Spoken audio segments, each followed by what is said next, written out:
Alhamdulillahi ala ihsanih wa syukru lahu ala taufiqihi wa amtinani. Asyhadu an la ilaha illallah ta'ziman li sya'nih wa asyhadu anna Muhammadan abduhu wa rasuluhu adda'i ila ridwanih. Sallallahu alaihi wa ala alihi wa ashabihi wa ikhwanih, amma ba'd. Ma'asyiral muslimin rahimani Allah wa iyyakum. Kita bersyukur pada Allah Subhanahu wa taala, kembali malam ini kita bisa melanjutkan pembacaan dari kitab At-Tawdih wal Bayan li Syajaratil Iman karya Al-Alamah Asy-Syaikh Abdurrahman bin Ibn Nasir As-Sa'di As-Si'di rahimahullahu taala. Dan kita sekarang melanjutkan pembahasan tentang fawaid atau faidah-faidah dari iman dan buah-buahnya. Qala al-mu'allif rahimahullah ta'ala, wa minha, dan diantaranya, diantara buah-buah iman, anna sahibal iman yahdihillahu ila siratil mustaqim. Orang yang beriman, Allah akan berikan hidayah kepada jalan yang lurus. Wa yahdihi siratil mustaqim, siratal mustaqim, Allah memberikan hidayah kepadanya jalan yang lurus.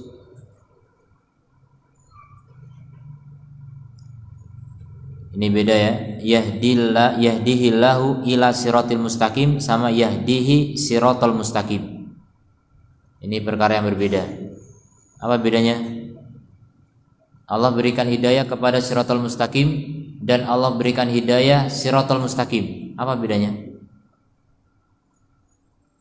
Ini kalau nggak jeli dikiranya sama. Beda.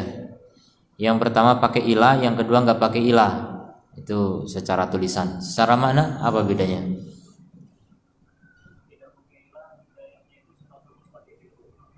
Kalau tidak pakai ilah, hidayahnya siratal mustaqim. Kalau pakai ilah,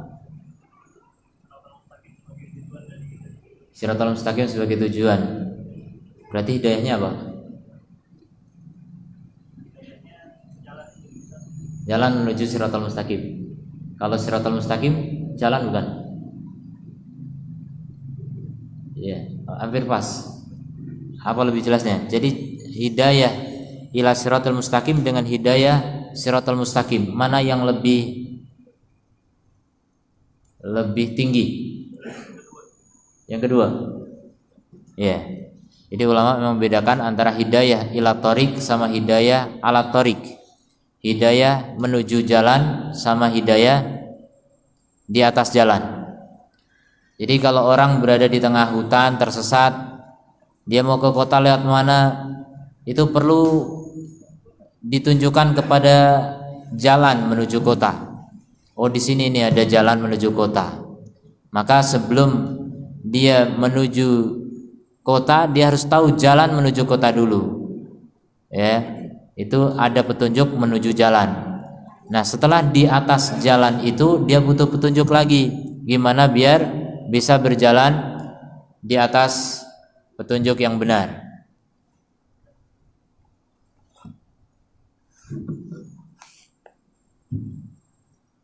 Tiga sekalian. Jadi hidayah ila thoriq sama hidayah ala thoriq. Sudah dapat jalan, masih butuh hidayah lagi. Gimana biar bisa meniti jalan itu? Nah, itu hidayah siratal mustaqim. Hidayah siratal mustaqim. Jadi bagaimana perincian dari siratal mustaqim itu sendiri? Yahdihi ila ilmil haq. Allah memberikan hidayah kepadanya kepada ilmu yang benar, wa ilal amali bihi, dan kepada mengamalkannya. Nah, ini juga berbeda ya. Ada hidayah kepada ilmu dan ada hidayah kepada amal. Kalau hidayah kepada ilmu ini hidayah bayan. Kalau hidayah kepada amal itu hidayah taufik. Dan itu mirip dengan sebelumnya. Hidayah ila thoriq itu baru hidayah kepada ilmu. Nah, kemudian setelah dapat ilmu perlu hidayah taufik untuk mengamalkan ilmu itu. Nah, itu hidayah ala thoriq, hidayah di atas jalan untuk mengamalkan ilmunya sehingga bisa berjalan di atas jalan yang benar itu. Itulah taufik. Makanya hidayah taufik itu nikmat yang paling tinggi. Nikmat yang paling tinggi yang Allah berikan kepada hambanya di dunia ini. Tidak ada nikmat yang lebih tinggi daripada hidayah taufik. Karena itu modal untuk masuk surga. Tanpa hidayah taufik kita tidak akan pernah masuk surga. Wa ila talaqil mahabi wal masari bisyukri, dan butuh hidayah kepada, dan Allah memberikan hidayah kepadanya kepada talaqil mahab wal masari, untuk menerima hal-hal yang dicintai dan juga jalan, menerima jalan itu bisyukri dengan syukur, hidayah untuk bersyukur. Wa talaqil makari, kemudian menyambut hal-hal yang dibenci, wal masaibi, dan musibah-musibah, birridha was sabr, berupa ridho dan sabar. Ini juga butuh hidayah. Kita diberi sesuatu yang kita cintai, nikmat-nikmat yang indah di dunia ini, kita harus bersyukur. Untuk bisa bersyukur juga butuh hidayah. Itu hidayah taufik. Bersyukur itu hidayah taufik, bersabar hidayah taufik, ridho juga hidayah taufik. Betapa pentingnya hidayah taufik. Terlalu banyak orang yang gak dapat hidayah taufik. Jadi kalau secara teori tahu, kalau nikmat disyukuri, semua orang tahu, itu baru hidayah bayan. Kalau dapat musibah sabar, semua orang tahu, tapi belum tentu bisa mempraktekkan. Ketika hidayah bayan belum berlanjut kepada hidayah taufik. Allah Ta'ala berfirman, innalladzina amanu, sungguhnya orang-orang yang beriman, wa amilus solihati, dan beramal soleh, yahdihim rabbuhum biimanihim, Allah memberikan hidayah kepada mereka, Rabb mereka memberi hidayah kepada mereka dengan iman mereka. Jadi dengan sebab iman, Allah memberikan hidayah kepada mereka. Hidayah berupa apa ini? Tambahan ilmu dan amal. Jadi bisa hidayah bayan dan hidayah taufik, dua-duanya gara-gara beriman. Makanya orang sudah beriman, tapi ada saja yang belum bertambah ilmunya. Maka butuh tambahan ilmu. Ada orang beriman tapi masih nihil ilmunya, masih sedikit. Ini butuh tambahan ilmu. Dari mana? Hidayah Allah Subhanahu wa ta'ala. Allah memberikan ilmu kepadanya. Kemudian bergerak untuk menuntut ilmu, itu hidayah taufik. Dengan mau bergerak menuntut ilmu, akhirnya Allah timpakan kepadanya ilmu. Dalam tanda petik ya, ditimpa ilmu. Enak itu ditimpa ilmu. Kayak ketimpa durian runtuh. Jadi untuk mendapatkan ilmu, orang itu harus menuntut ilmu. Nah, untuk menuntut ilmu itu sendiri butuh hidayah. Hidayah taufik. Makanya hidayah itu segala-galanya. Dari awal mula kesuksesan seorang itu dari hidayah. Makanya kenapa kita setiap rakaat ihdinas siratal mustaqim. Itulah rahasianya. Kita ini paling butuh kepada hidayah. Kita nggak punya ilmu kalau nggak diberi hidayah Allah. Kita nggak bisa mengamalkan ilmu kalau tidak diberi hidayah oleh Allah Ta'ala. Semuanya hidayah dari Allah, baik bayan maupun taufik. Maka modal iman dan amal soleh, Allah tambahkan lagi hidayahnya, tambah lagi, dan begitu seterusnya. Mata rantai yang tak terputus. Kalau orang sudah memulai mata rantai yang bagus dengan iman, amal soleh, hidayah, iman, amal soleh, hidayah, terus berputar dan semakin lama semakin besar, seperti bola salju, gelinding, makin lama makin besar. Itulah gambaran hubungan antara iman, amal, dan hidayah, terus akan semakin membesar.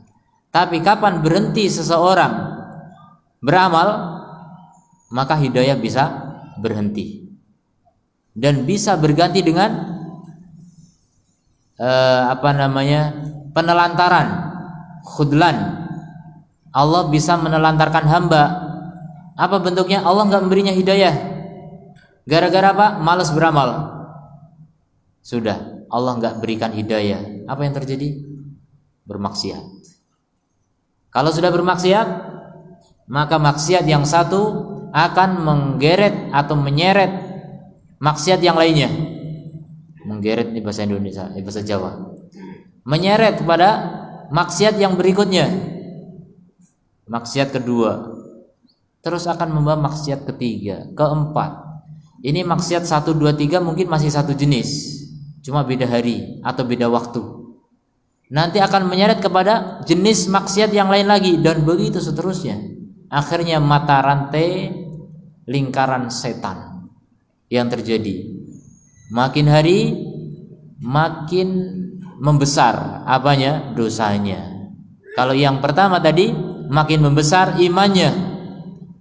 Tapi kalau orang sudah berani memulai maksiat, makin hari makin membesar dosanya. Wal'iyadzubillah. Tergelincir ke neraka. Dan kalau masih Allah sayang kepadanya, Allah berikan musibah sehingga dia tersadar. Kalau Allah udah gak peduli, Allah berikan kenikmatan-kenikmatan terus. Dalam kondisi terpuruk, dalam kondisi maksiat, tapi Allah berikan kenikmatan duniawi.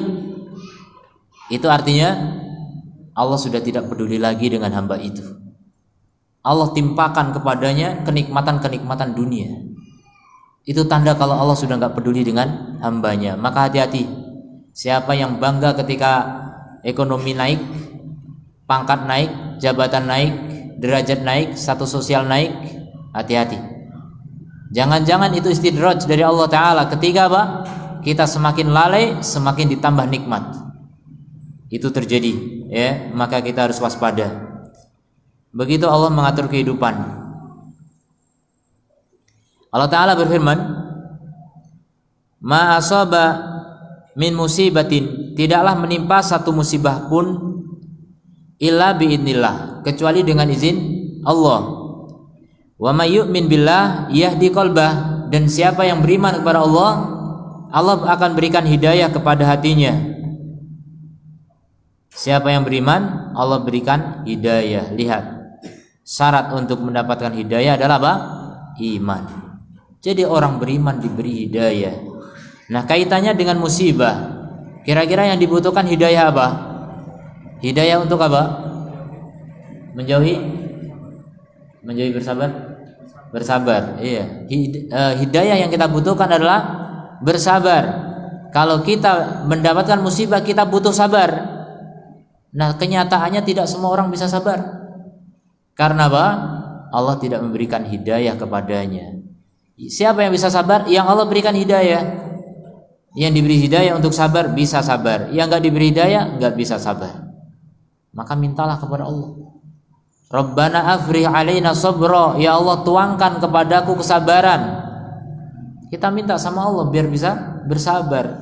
Dikira gampang apa bersabar? Kalau gampang semua orang pasti bersabar. Kenyataan sedikit. Kebanyakan orang tidak bersabar.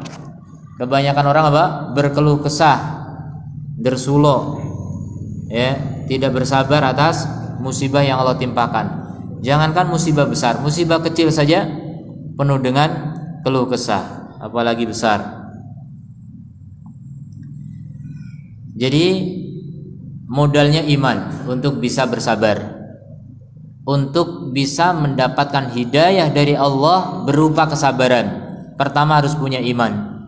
Makanya kalau nggak punya iman ya sulit untuk bisa dapat hidayah berupa kesabaran.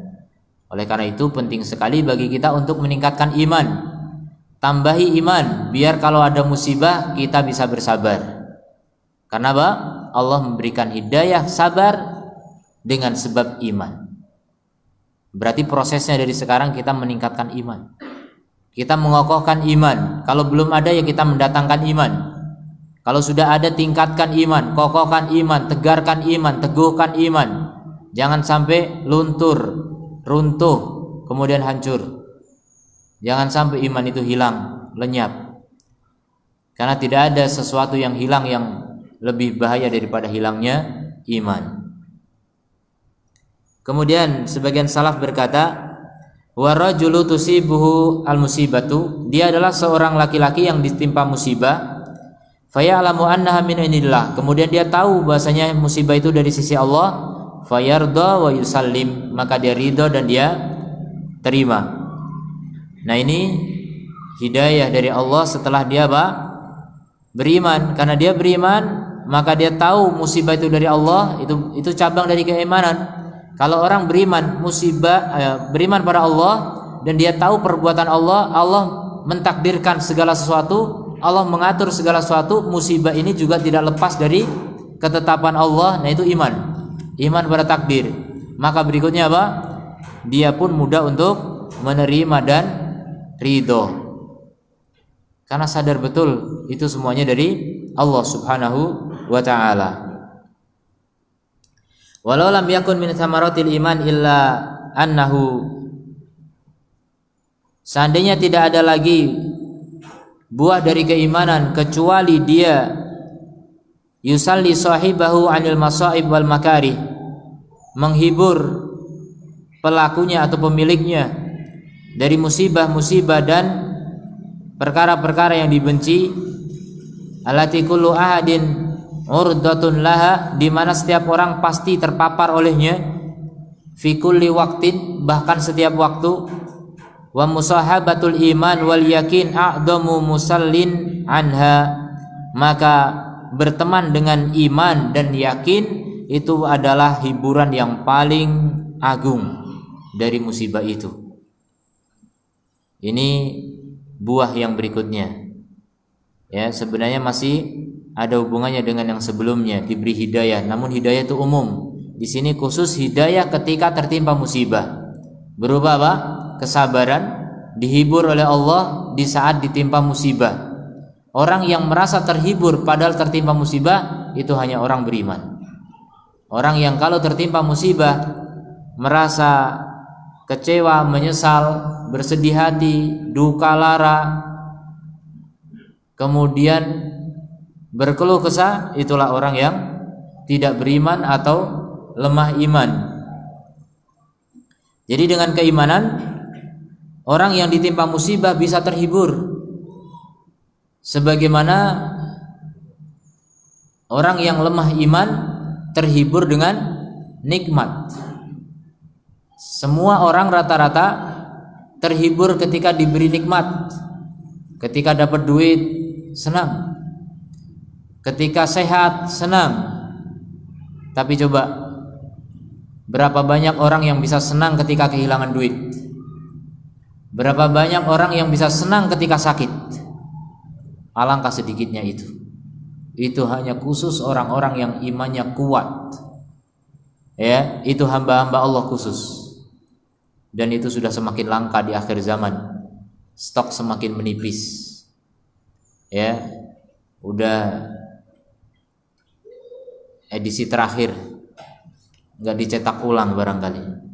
Udah langka sekali manusia-manusia yang bisa bergembira di saat tertimpa musibah. Sudah sangat langka. Ada tapi sangat langka.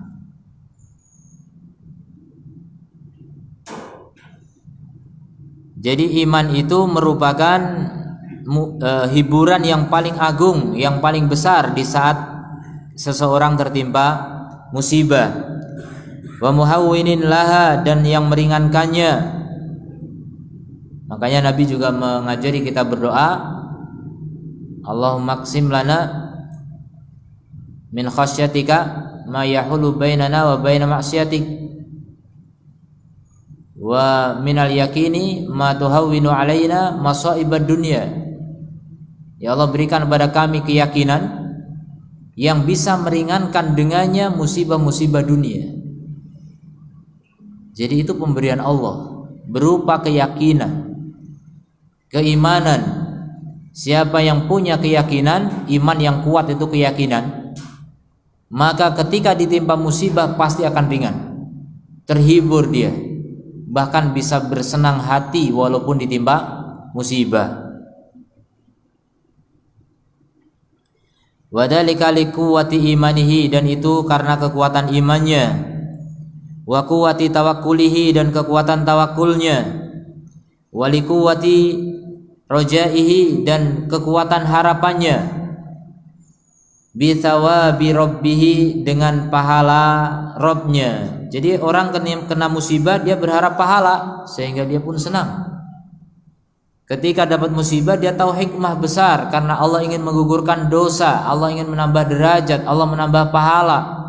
Maka dia senang seketika itu juga. Dapat musibah, alhamdulillah, dosa saya berkurang. Dan sambil berdoa, enggak langsung pede gitu juga. Ya Allah, semoga Engkau mengurangi dosa-dosaku, menghapuskan dosa-dosaku. Kemudian segera bertaubat. Ini teguran dari Allah. Orang lain banyak yang terlambat, ditegurnya udah masuk kuburan, baru ditegur, terlambat. Yang lain lagi ditegurnya udah di neraka, tidak ada guna. Maka beruntung ketika antum ditegur oleh Allah masih di dunia, ala qaidil hayah, masih dalam ikatan kehidupan, antum bisa meralat, merevisi, memperbaiki kehidupan yang sebelumnya melenceng dari siratal mustaqim, diluruskan kembali, dilempengkan kembali di atas siratal mustaqim, kembali mengikuti jejak Nabi dan para sahabat, kembali mempelajari agama dengan baik untuk diamalkan. Nah, inilah teguran yang membawa atau musibah yang membawa nikmat. Betapa banyak musibah membawa nikmat dan betapa banyak nikmat membawa musibah.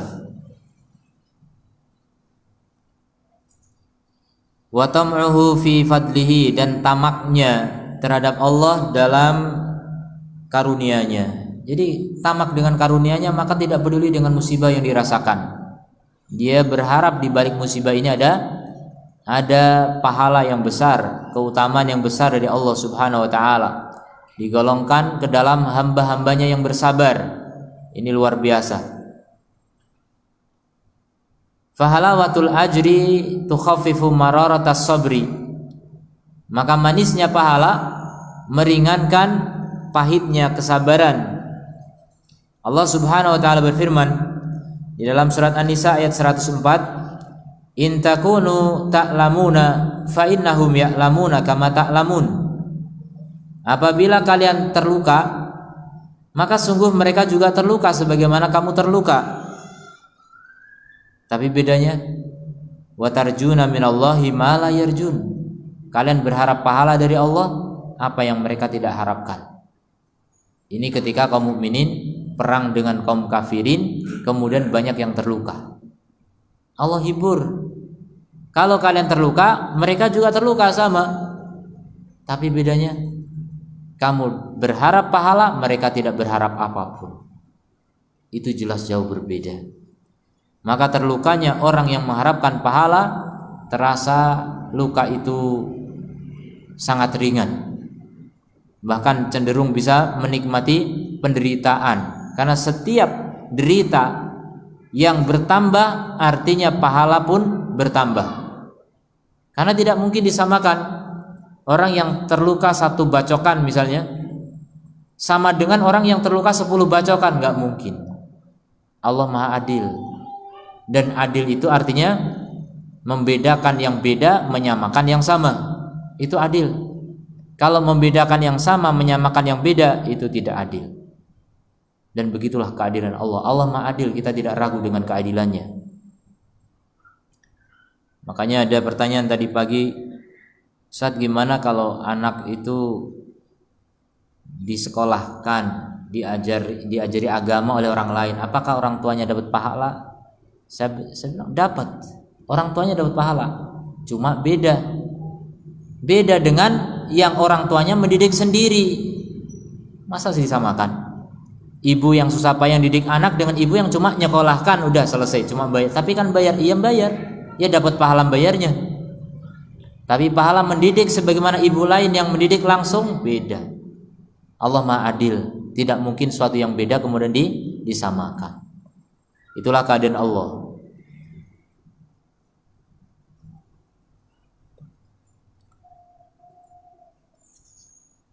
Walihada tajidu itsnaini tusibuhum musibatan wahidatan au mutaqaribah. Oleh karena itu kamu dapati 2 orang yang ditimpa musibah yang satu atau berdekatan, musibahnya mirip. Wahadu ma indahu iman, sementara salah satunya memiliki iman, wal akhar faqidun lahu, yang lain enggak punya iman. Tajidul farqul azim baina halaihima, maka kamu akan dapati perbedaan yang besar antara dua keadaan orang itu.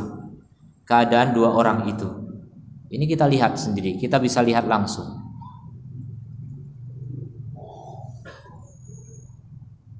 Ya banyak kejadian seperti itu ya. Antum bisa saksikan sendiri bagaimana orang yang kuat iman sabarnya menghadapi musibah dengan orang yang lemah iman. Ya, begitu gusarnya ketika menghadapi musibah. Padahal musibahnya sama. Musibahnya sama. Misalnya kalau antum, susah ngasih contoh. Saya contoh yang nyata. Melihat orang melahirkan. Kalau antum melihat mungkin satu ya, karena istri satu. Kalau istri dua bisa melihat dua, istri tiga bisa melihat tiga. Nah itu antum bisa bedakan nanti. Makanya kalau pengen tahu melihat perbedaan orang melahirkan, antum menikah lagi. Itu biar tahu ya. Biar contoh tidak hanya sekedar bayangan, betul-betul disaksikan.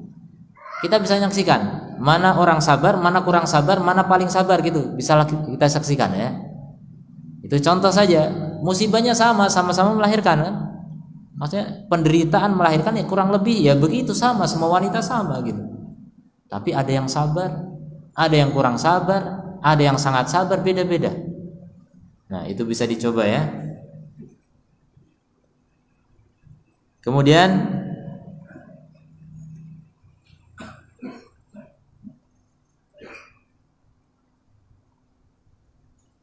wa ta'thiruha fi dhahirihima wa batinihima. Kemudian juga pengaruh musibah itu pada dohirnya dan juga batinnya. Ini semuanya bisa kita lihat ya, kenyataan bagaimana iman itu mempengaruhi keadaan seseorang. Wa hadzal farqu, dan perbedaan ini raji'un ilal iman, kembali kepada keimanan. Wal amalu bimuqtadahu, dan amalan yang menjadi konsekuensi dari iman. Jadi kalau orang imannya kuat, dapat musibah itu banyak zikir, banyak tobat, astagfirullah. Kalau orang imannya lemah, berkeluh kesah, aduh, nggak ada gunanya. Musibah ya tetap terjadi, gimana mau aduh mau gimana tetap nggak ada gunanya. Berzikir dapat pahala, diberi kekuatan lagi oleh Allah Subhanahu wa Ta'ala. Bahkan istighfar menghapuskan dosa-dosa dan begitu seterusnya. Makin lama kita menderita suatu penderitaan, baik penyakit ataupun kemiskinan atau apapun ya, penderitaan itu macam-macam. Bahkan hinaan orang itu penderitaan. Antum dihina orang, sering dihina orang, hari-hari dihina orang, itu antum derajat akan semakin naik. Kalau tidak dosa-dosa berguguran, itu pasti itu. Makanya dinikmati saja musibah. Cuma kalau antum dalam kondisi dihina orang karena memang antum hina, ya jangan menikmati kehinaan itu. Yang penting antum baik, adapun orang menghina itu biasa. Seperti Rasulullah. Rasulullah kurang baik bagaimana?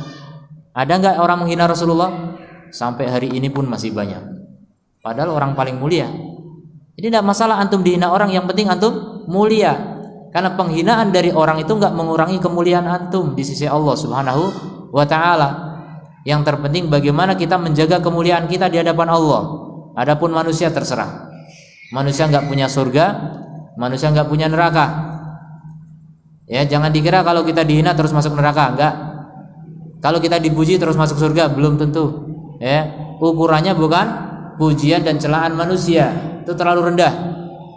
Ukurannya adalah ridha Allah atau murka Allah. Dari mana tahu? Dari syariat. Kita pelajari agama, mana yang diridhai Allah, mana yang dibenci oleh Allah. Itu yang menjadi ukuran kehidupan kita. Asal kita mengikuti ridha Allah, selesai perkara, beres. Masalah dihina, masalah dipuji bukan urusan kita. Itu urusan mereka yang mau menghina, urusan mereka yang memuji, terserah. Gak ada urusan kita. Urusan kita apa? Ridha Allah dan murka Allah. Itulah fokusnya perhatian seorang mukmin. Dan itulah keimanan, itu membedakan ya. Kalau orang lemah iman, gampang sekali terpengaruh oleh pujian dan celaan. Ketika dipuji girang, alhamdulillah. Dikira nikmat, padahal itu musibah. Hati-hati kalau dipuji kemudian alhamdulillah. Itu bisa jadi istidraj. Dulu salaf itu kalau dipuji malah sedih. Bahkan Nabi mengajarkan kalau ada orang memujimu di mukamu, lemparkan pasir ke mukanya. Karena itu merusak keimanan kita, merusak niat kita. Bahaya orang memuji itu, apalagi menjilat. Dan rata-rata pujian itu tidak jujur, karena memang menjilat. Menjilat nggak harus dikasih upah, nggak. Menjilat minimal ya karena ingin dicintai, ingin ya macam-macam. Ya, orang memuji juga ingin dipuji. Hati-hati. Makanya orang yang gampang memuji itu juga ingin dipuji. Makanya punya lisan jangan gampang memuji, biasa saja. Memuji ya memuji tapi sewajarnya. Kalau gampang memuji itu juga biasanya suka dipuji. Biasanya. Ya itu kembali karena memang manusia itu tabiatnya ya sama dengan apa yang terlontar dari dirinya.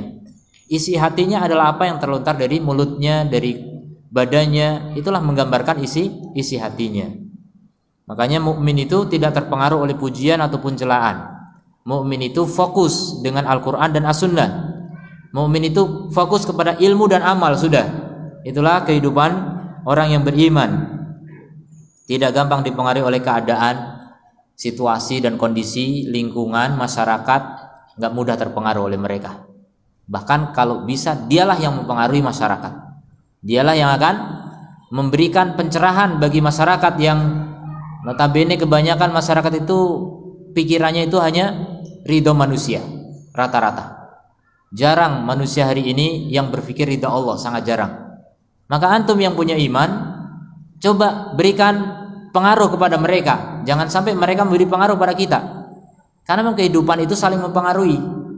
Kebaikan mempengaruhi keburukan, keburukan mempengaruhi kebaikan. Mana lebih kuat? Mana lebih kuat? Ya nggak mesti, tergantung ya. Tapi kebanyakan kita saksikan keburukan lebih gampang berpengaruh. Coba lihat. Anak sekolah satu kelas ini yang guru tahu ya, guru tahu. Satu kelas ini baik-baik semua, ada satu nakal. Itu bisa mempengaruhi yang lain jadi nakal semua. Satu misalnya pesantren ya. Anak ini semuanya tertib nurut, ada satu saja dia biasa misalnya mohon maaf nonton porno, ngasih tahu kawan-kawannya, akhirnya terpengaruh yang lain. Itu contoh. Keburukan gampang sekali menular. Satu bisa mengalahkan 30 yang lain. Jadi sebenarnya kehidupan saling berpengaruh. Cuma masalahnya ini yang 30 yang lainnya mungkin kekuatan imannya masih lemah, namanya anak-anak ya. Beda dengan orang yang sudah dewasa, punya ilmu, punya amal dan sebagainya. Dia punya benteng yang kuat, yang kokoh, mungkin bisa mempengaruhi yang buruk mungkin. Tapi memang rata-rata kalah. Keburukan rata-rata dominan, apalagi di akhir zaman seperti sekarang, di mana keburukan ini seperti sudah sistem hidup kita. Kita hidup dalam lingkungan buruk. Di mana kita mencari kebaikan? Di masjid. Di masjid sudah banyak kebid'ahan, bahkan kemaksiatan. Masjid mana yang tidak ada musik? Jabal Rahmah dan lain-lain. Tapi wallahu a'lam. Berapa masjid yang selamat dari musik? Ini saya ngomong begini nih digugat para pemusik gimana? Ya memang begitu kehidupan, mau ngomong apa lagi? Jadi memang hak dengan batil itu berseteru dari dulu. Cuma yang terjadi memang kebatilan itu lebih dominan, apalagi di akhir zaman. Kita harus sadari itu. Kita berada di akhir zaman, di mana mempertahankan iman saja berat, apalagi mempengaruhi orang lain. Tapi kalau bisa alhamdulillah, masya Allah, antum betul-betul jagoan tuh. Jagoan sejati yang bisa memberi pencerahan kepada orang lain yang dalam kebingungan, kebimbangan, kesamaran, keraguan, kerancuan, kebingungan, bisa diberi pencerahan, kemudian menjadi yakin untuk terus melanjutkan perjalanan menuju Allah Subhanahu wa taala, menuju akhirat. Yang tadinya terseok-seok di jalan karena terpukul dengan dunia, dia kembali berjalan dengan tegap menuju Allah Subhanahu wa taala. Nah, itu semuanya dengan hidayah yang berasal dari Allah dan juga melalui hamba-hambanya. Karena hidayah bayan itu melalui makhluk. Rasulullah itu menyampaikan hidayah bayan, kemudian para ulama, pewaris para rasul itu juga memberi hidayah bayan, kemudian para dai, para guru, para ustadz dan sebagainya. Nah, jadilah orang yang seperti itu, menjaga keimanan, kemudian bisa juga memberikan pencerahan kepada orang-orang yang ragu dalam imannya. Kemudian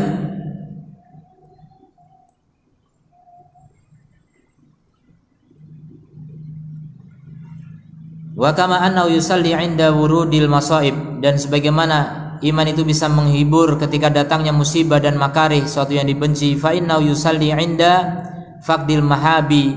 Iman juga bisa menghibur ketika kehilangan sesuatu yang dicintai. Semua kita kalau kehilangan kekasih pasti sedih. Ada yang kekasihnya duit, kehilangan duit sedih. Ada yang kekasihnya orang, kehilangan orang yang dicintai sedih. Dan begitulah manusia.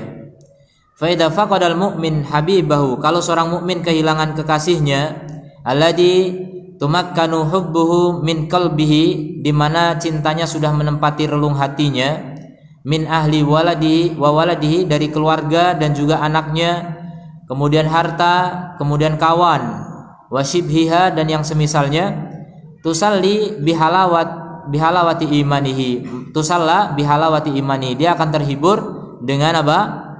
Manisnya imannya.